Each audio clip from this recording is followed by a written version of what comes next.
Last week out at sea, I was able to catch up with Seth Lipsky of the New York Sun newspaper and talk to him a bit about his column where he said Republicans should steal Thomas Jefferson from Democrats. So the Jefferson column kind of came to me in the aftermath of the killings of the 5 African-American Christians in South Carolina, when the state decided to take down the Confederate flag, or the Confederate battle flag, that had been flying at the State House.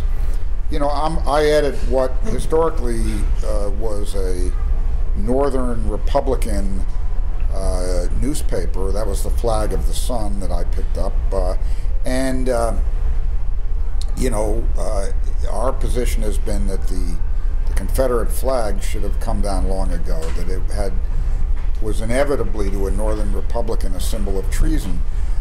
But I was staggered when the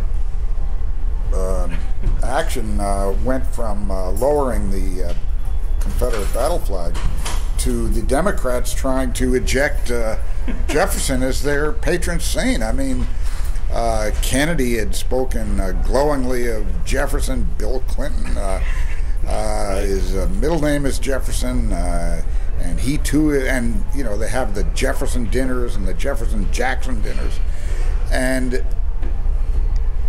I have no interest whatsoever in putting the gloss on slave owning, which Jefferson was a slave owner, and so was Washington for that matter. But Jefferson did a lot of things that were really glorious. To top it off, he wrote the Declaration of Independence with its reference to, you know, our man, you know, our rights coming from man's creator, meaning God, and establishing that basic framework that the purpose of our constitutional system is to prevent the government from abridging rights that were handed down by our creator.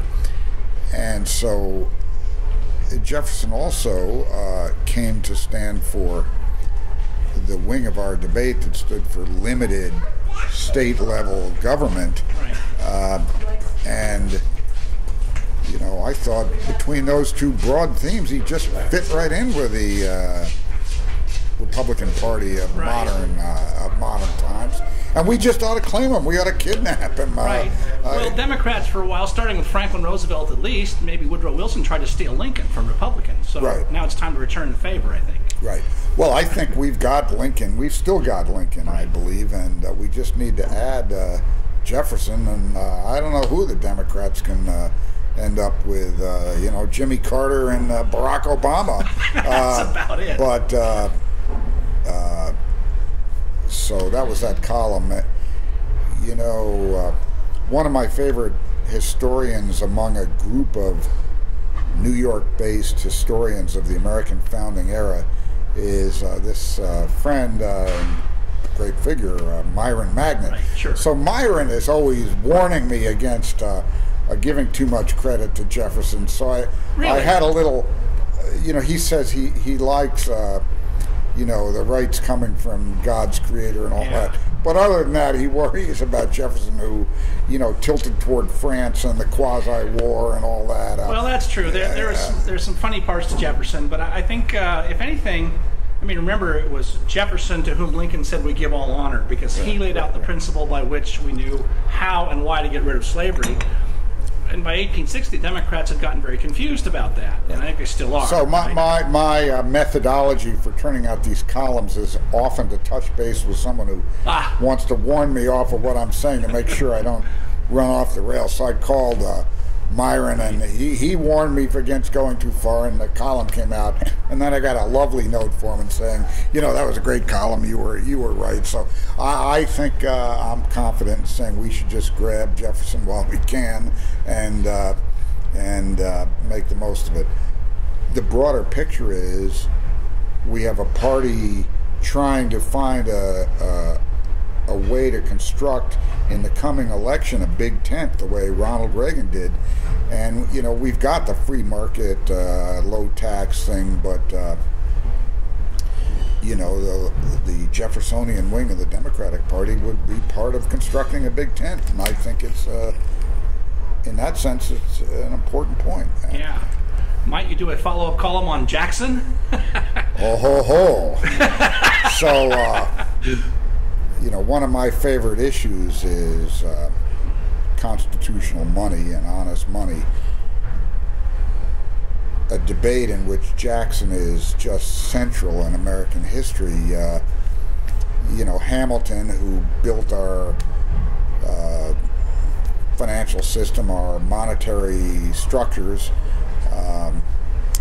who wrote the Coinage Act of 1792, wherein the dollar was defined as 371 and a quarter grains of silver, or the equivalent amount of gold.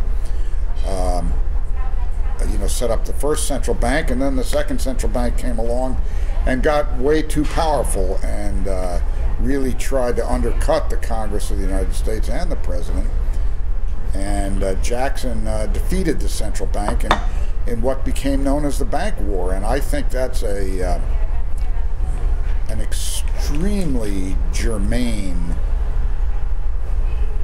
parable for our current time, when the Federal Reserve has run off the legislative rails, as far as I'm concerned.